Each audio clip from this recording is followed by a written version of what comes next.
Nolte.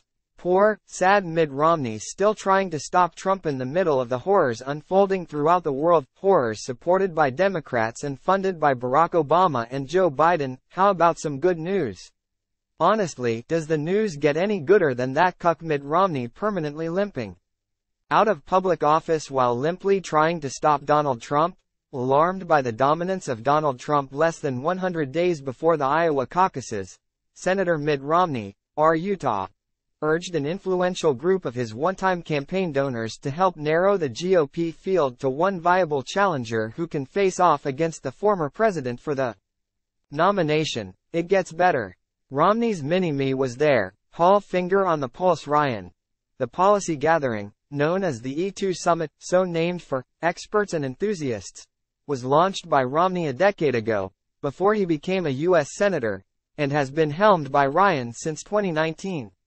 Romney said he told Ryan that he had no clear answer when Ryan asked him what the conservative movement would look like after Trump. Ryan touched on his own concern that the party is now driven by populism untethered to principles, and more frequently tethered to the cult of Donald Trump's personality. Mini-me said of Trump, he's 77 years old, and he's got like 91 counts, and he's got a shelf life. Hopefully it's February, but maybe it's a little longer. Why would anyone who cares about this country support a Paul Ryan who is so craven and self-regarding?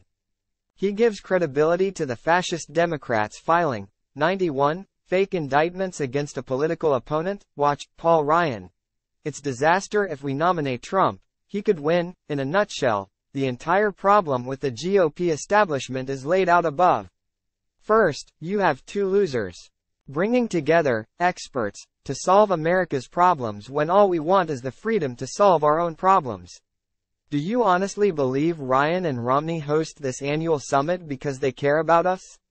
Or do you think that maybe it's an ego stroke for two guys who blew their shot at the White House, instead of expressing outrage, as any decent American should, at a White House sodomizing the legal system to take out a political opponent? These two sore losers offer that unprecedented attack credibility. Watch, Romney. There's no bottom to the degree to which President Trump will degrade himself and the nation, and let's never forget Mr. Integrity, Romney's public grovel to become then-President-elect Donald Trump's Secretary of State. Mitt Romney and Paul Ryan don't just hate Trump. They hate us, loathe us. Exit question. How dumb are these donors who take advice from Mitt Romney? Talk about a fool and his money. This has to be inherited wealth. No one smart enough to build their own fortune would do this. Taking political advice from Mitt Romney is the equivalent of taking masculinity lessons from Jim Acosta.